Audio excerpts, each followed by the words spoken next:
Distinguished chairs of the Regional Seas Conventions and Action Plans, colleagues, ladies and gentlemen, it is a great pleasure to address the representatives of the regional seas and the partners from around the world.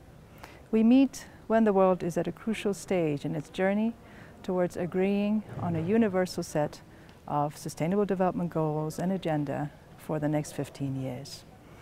By next September 2015, the heads of state are expected to meet in New York to agree, and it will be a historic moment of unity in an otherwise world fraught with crisis. 3 weeks ago, the General Assembly endorsed the incredible work that has been done by the Open Working Group on SDGs, the Sustainable Development Goals, and has agreed that it will become the backdrop, the baseline for its negotiations towards this summit. They have adopted or recommended 17 goals that are incredibly comprehensive. They cover almost every environmental issue, every developmental issue, and in some cases humanitarian issues. Many of the goals are transformational. Many of them are balanced between the social, economic, and environmental dimensions of sustainable development.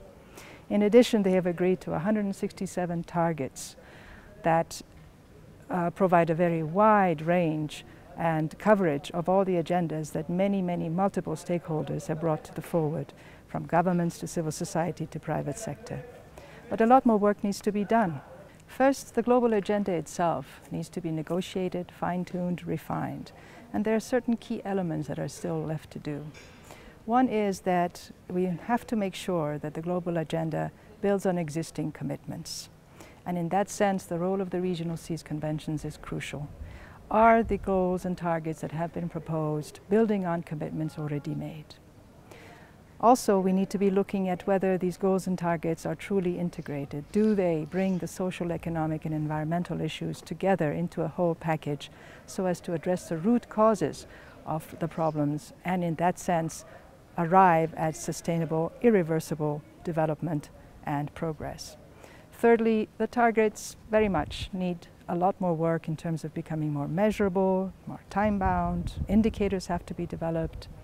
And finally, we have to find ways to make this entire package, this complex, wonderful package, as communicable and easily understandable by policymakers, citizenry, and everybody that we expect to be involved in its implementation.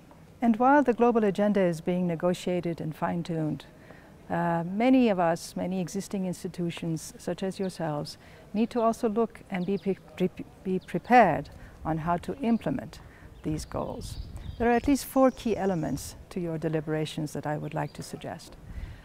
The first is that once the global agenda is set, member states, nations will see how they can translate that into nationally appropriate agendas and actions.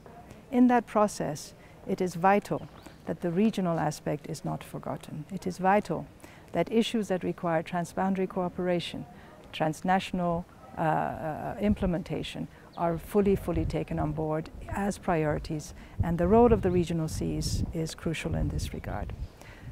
The second issue is that of technology transfer, which member states have identified as being a very transformational issue. Technology transfer happens in many different ways, and we know that the regional seas and your projects have in many ways become vehicles for technology transfer. We in UNEP will be conducting a review of a sample of technology transfer mechanisms so as to see how best these can be translated for the SDGs, what are some of the lessons for structuring some of the mechanisms. And we hope that you colleagues will be with us as we develop and conduct this review. A third area is in terms of financing for sustainable development. As you may be aware, there has been an intergovernmental committee that was established by the General Assembly to look at the issue of finance. They have come out with a very comprehensive report, and I urge you to read it. This report states that while ODA is a very important component of development financing, we must not forget that there are also domestic sources of public finance, domestic sources of private finance, and international sources of both public and private finance, and that all of these need to be brought forward if we are to truly achieve the ambitiousness of this agenda. Again, what is the role of the regional Cs in leveraging all 4 of these types of finance? And finally, the issue that is at the foremost of member states' mind is that of monitoring, reporting and accountability. And again, I look to the regional Cs conventions. You already have very strong existing, sometimes mandatory mechanisms for compliance, for reporting, for accountability. Those are very strong lessons that need to be extracted and presented to the world as models for future action. And I look forward to your help in this. So as we go forward, I'm leaving you with quite a few questions that your help will be crucial to assist us with. And UNEP will be continuing to assist member states in fine-tuning the agenda and becoming prepared for its implementation. And the role of the regional Cs conventions is going to be absolutely crucial in this regard. I look forward to the deliberations of your meeting.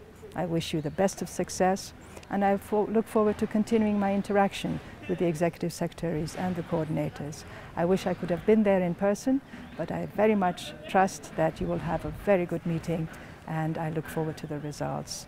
I wish you success. Thank you.